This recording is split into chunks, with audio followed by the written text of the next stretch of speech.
দিচ্ছি মা, তাহলে তুমি যাও, আমি উঠে ফ্রেশ হয়ে নিচ্ছি। আচ্ছা তাহলে তুই ওঠ, আমি যাই কাজ করি গে। মা, আমি ফ্রেশ হয়ে নিয়েছি, তুমি আমাকে খাবার দাও। দেখ টেবিলের পরে খাবার রাখা আছে, তুই নিয়ে খেয়ে নে।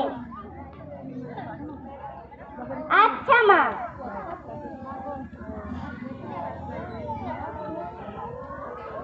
কি রে, কোথায় যাচ্ছিস?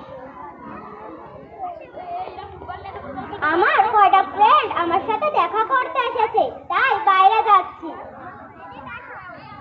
এখন কোথাও যাওয়া যাবে না, স্কুলে যেতে হবে না? মা, স্কুলে একটু পরে যাব, এখন আমার বান্ধবীদের সাথে দেখা করে আসি। আচ্ছা তাহলে যা। মা, তোমার ফোনটা একটু দিবে? লাগবে না, কোনো ফোন দেওয়া যাবে না, তুই ফোন দেখে দেখেই বেয়াদব হয়ে যাচ্ছিস, তোর কোনোই ফোন হবে না। না মা, প্লিজ ফোনটা দাও না, একটুখানি দেখবো, দেখে তাই তোমার কাছে দিয়ে যাবো। আচ্ছা তাহলে নিয়ে যা, আর তাড়াতাড়ি যেন বাড়ি ফেরা হয়। আচ্ছা মা, তাহলে আমি গেলাম। হ্যাঁ যা।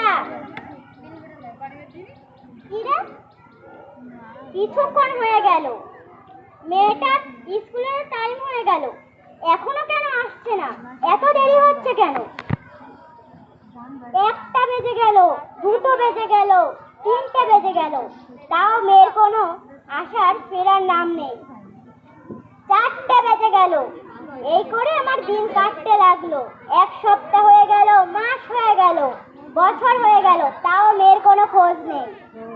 এভাবেই আমার মেয়েটা যে কোথায় আছে, আমি কোনো জায়গায় আমার মেয়েটাকে খুঁজে পাইনি। পুলিশের কাছেও গিয়েছিলাম, কিন্তু পুলিশ কোনো কিছুই করতে পারিনি। মেলা চেষ্টা করেছে, কিন্তু আমার মেয়েটাকে বাঁচাতে পারিনি। এখন জানি না আমার মেয়েটা কোথায় আছে, কেমন আছে, কি করছে, কি খেয়েছে, কি না খেয়েছে। আমি যদি জানতাম আমার মেয়েটা কোথায় আছে, আর আজ যদি আমি ওকে না যেতে দিতাম, তাহলে কিছুই হতো না। আমার মেয়েটা সবটা আমারই দোষ, কারণ আমি তো ওকে ফোন দিয়ে নষ্ট বানিয়েছি। তাই জন্যই তো আমার কারণে আজ ওর এত বড় একটা ক্ষতি হয়েছে। এই জন্যই তো ম্যাডামরা বলে যে মেয়েকে কোনো সময় ফোনে আসক্ত করবে না, ফোন দেখবে না, মন দিয়ে পড়ালেখা করবে। এটাই তো পড়ালেখার আজ আমি বুঝতে পারছি হাড়ে হাড়ে, অক্ষরে অক্ষরে, যে মেয়েটাকে ফোন দিয়েছি, তাইতে মেয়েটা এতটাই নষ্ট হয়ে গিয়েছে যে আজ আমাকে ছেড়েই চলে গিয়েছে। আমি যদি আজ জানতাম যে আমার মেয়েটা এত খারাপ হয়ে যাবে, তাহলে আমি ওকে ফোনে ছুতেও দিতাম না। আমি ভাবতেও পারিনি যে আমার মেয়েটা এরকম খারাপ হয়ে যাবে।